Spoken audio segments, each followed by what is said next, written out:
My being here, it's due to me then kidnapping. A mistake that happened and led me into prison. But being into prison, I got introduced into so many positive things. I was convicted for fraud and or theft and sentenced for 5 years in direct imprisonment. That's how I ended up in the correctional services. She mentioned how difficult it is. You know, you get up in the morning, you do your parade, you don't have a plan for the day at all. You never know what you're going to be doing. You also don't know what you're going to come across. So it's very, very difficult inside. But at the same time, it also makes you have a look at yourself, you know, a deeper look of yourself. You get to work on all the other things that you don't work on the outside. You will make a difference in your community. You will show people that whatever happened is in the past. And as the commissioner said, new beginnings. This is the start of new beginnings for you. This is the start of possibly the next Banyana player, possibly the next Bafana player, we don't know. But because of the upskilling that you received, grab this opportunity. It only comes once.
Reintegration ceremony of the training project. As you will recall, by other clubs as well, and we've been observing as well. Here, will tell us how it has taken off prevalence. So thank you so much for that. This project really, I think, provides hope where there is no hope. And really it's testament to how football can transform lives. And I'm so privileged in football space. I see it on the continent as Vina has just spoken about, that football can really, really change lives and inspire and empower. So to our graduates, go forth with the renewed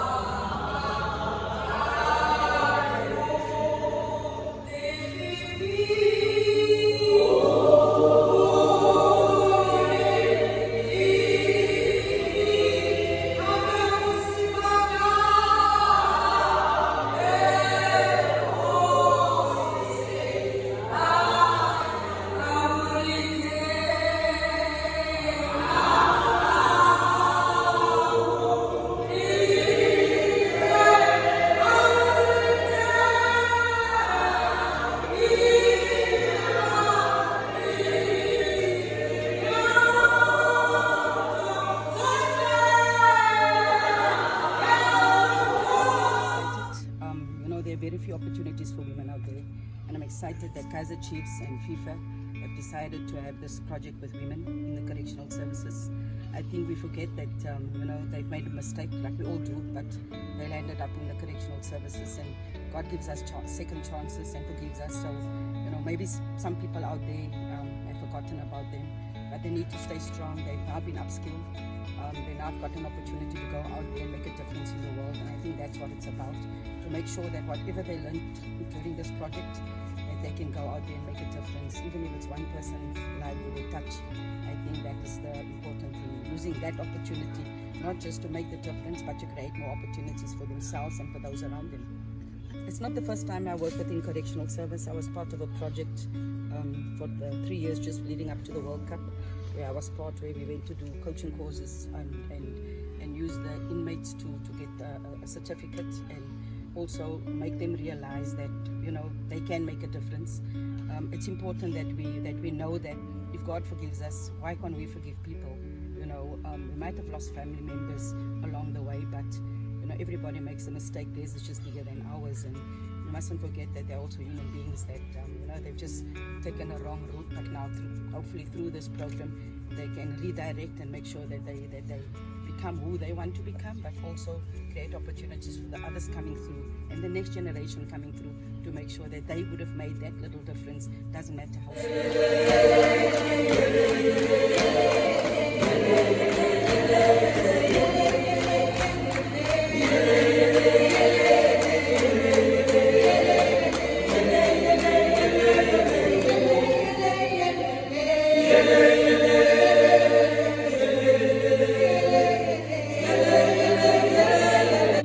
difference in your community. You will show people that whatever happened is in the past.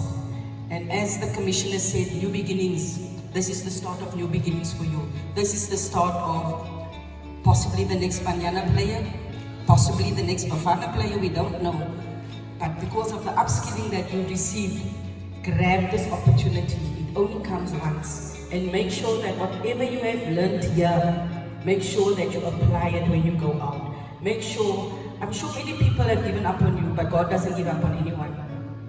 Keep the faith, because that is what brings you through the times when there's no one for you. But go out and grab this opportunity that God has given you. Make sure that you make that difference. It doesn't matter how small it is.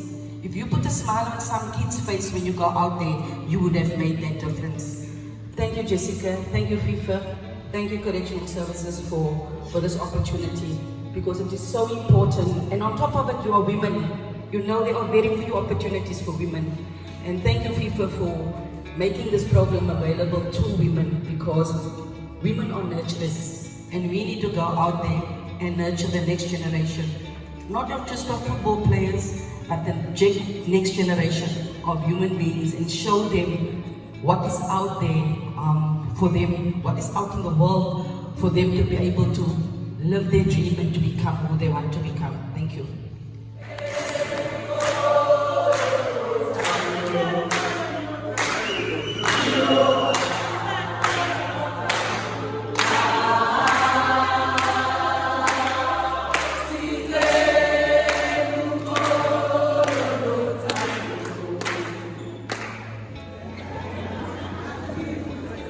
Nice coaches. We had a nice time. We had a nice time learning, getting to know, not all, but getting to know what soccer we went through with the training project.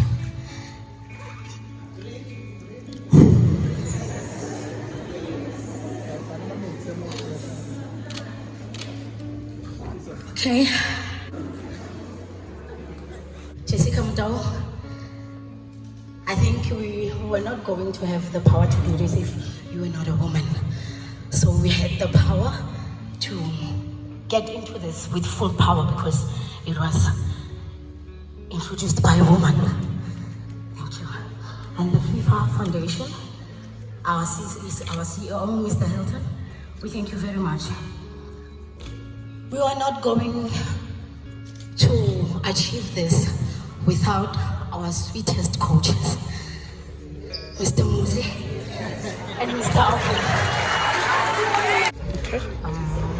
My name is Kubula Tutwana.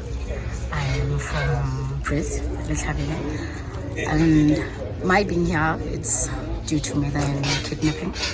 A mistake that happened and led me into prison.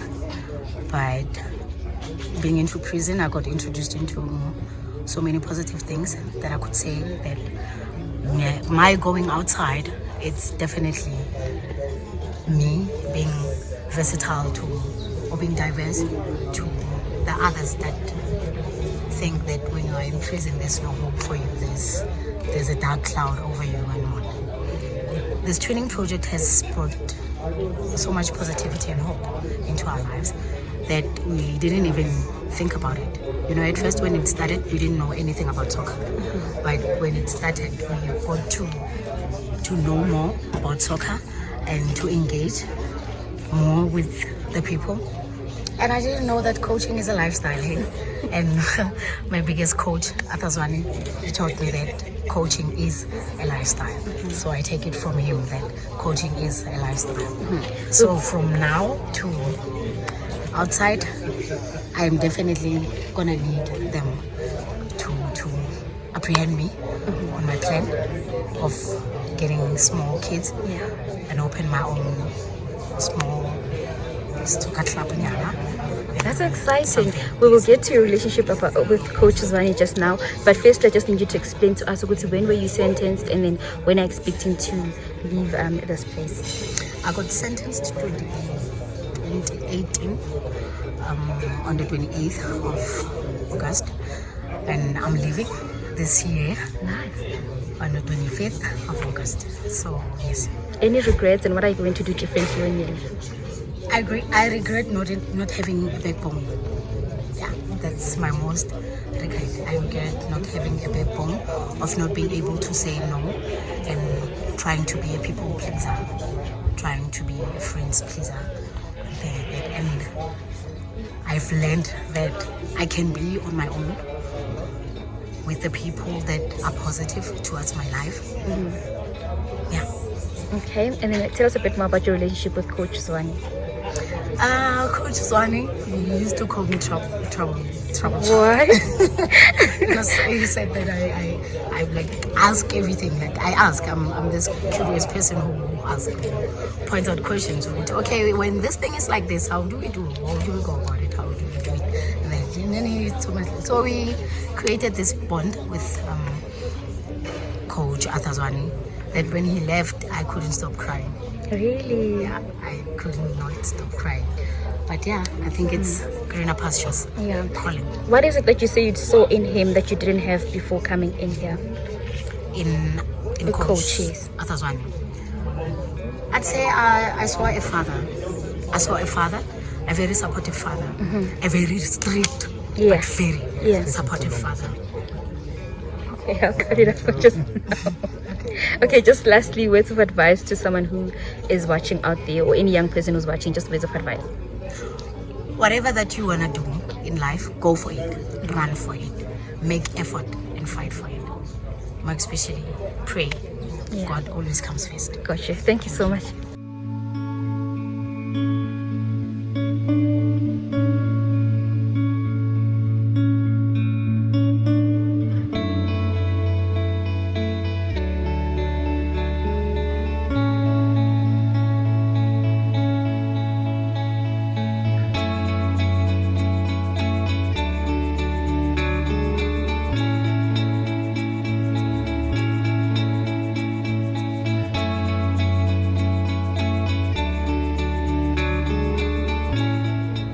Hi Sisi, please start by telling us your name and where you're from. Igama ngusibongile wakamthombeni. I'm from the East Rand, eGuatemala. In 2019, I committed a crime, and then I was sentenced in 2021. I came here. It was difficult trying to adjust because I'm an introvert, like time space time. So I tried. I just kunzima. Yeah. First of all, kunzima. Plus, like you're sharing a cell with 40 something people you don't know, and like you have to accommodate everyone. So what I've learned here, it's tolerance. You have to have tolerance, because if you don't have tolerance, over petty things. So I was doing programs like Kaya, which anger management, new beginnings, changing lanes, so that you can change your life. Then it happened last year in 2024. They introduced the tuning project, and first of all, I didn't know anything about soccer. I used to think everyone there at the pitch is a striker. And then when I joined, I learned a lot. That there are left wings defending the other team, and then there's transaction where they have to dribble to get the ball. Yeah, it's been a great experience. And I'm glad I joined this project, because like, you know, it's difficult out there. People do wrong things. I'm one of them. We tend to depend on other people. We tend to depend on other people, and then when they don't fulfill our things, we commit crime. So it's been a wonderful experience, and I'm proud to say that I'm gonna go out there and teach other kids about sports, because if every kid can be engaged in sports, crime can be reduced. You understand? Yeah, and just to wrap up, how has it changed your life? And It has changed my life drastically.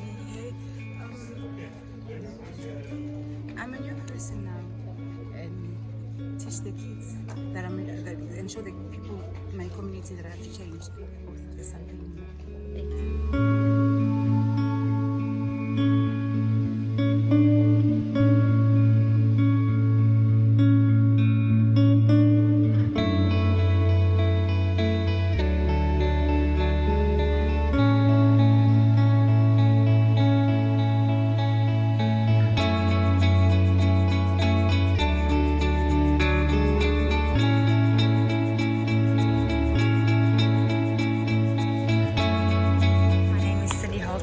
I'm 44 years old, mother of 2.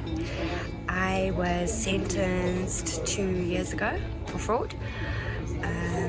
I go home November this year, and I'm super excited. This has been such a great opportunity for me.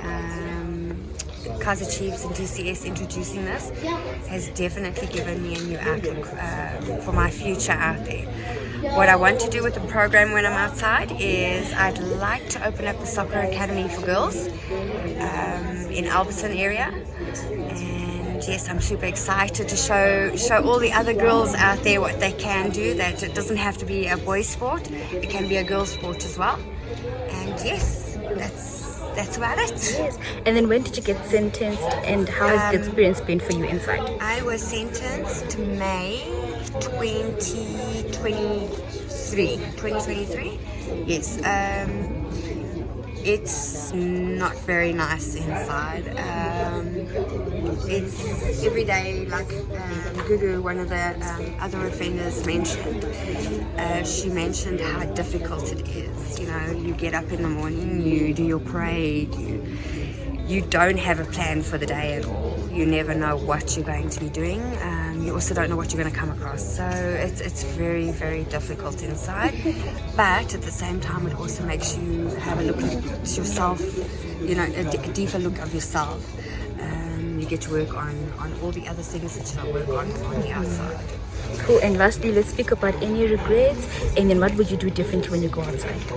Differently, I don't want to make stupid mistakes and choices. So yes, regrets. What I regret is not being able to spend the special times with family and kids. So that's it. Anything else you might want to add? No.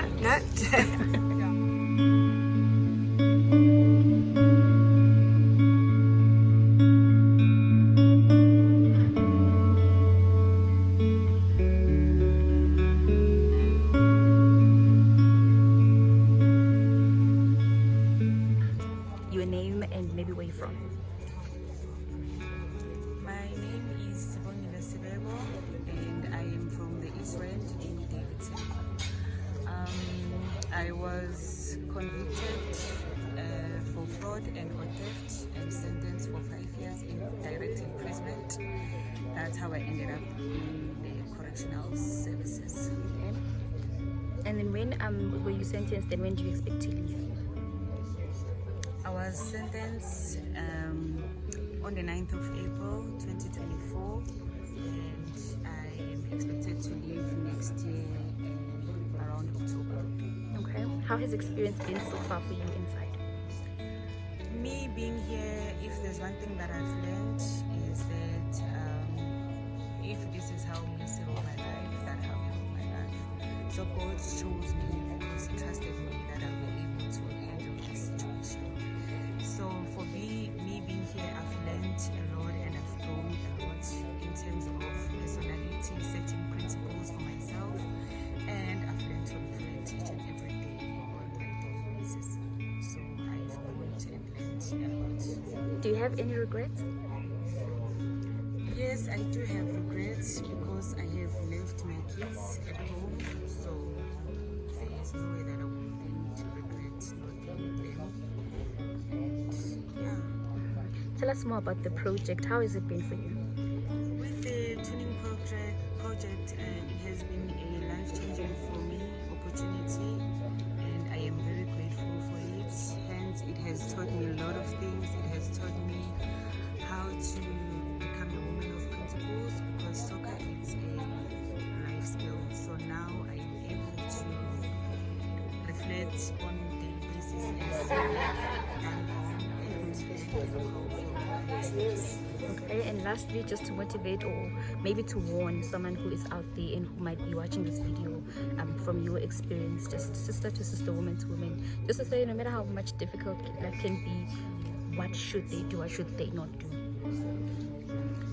The advice that I have for anyone, sisters and brothers out there, what I would like to say is, when we are at the height, one thing for sure, you never think that you will go down, and never say never in life. How I wish that we can learn and grow from our mistakes so that we can end up being okay. But also, it's not over until God says it's over. True. Any last words? Anything else you might want to add from the bottom of your heart that I forgot to ask?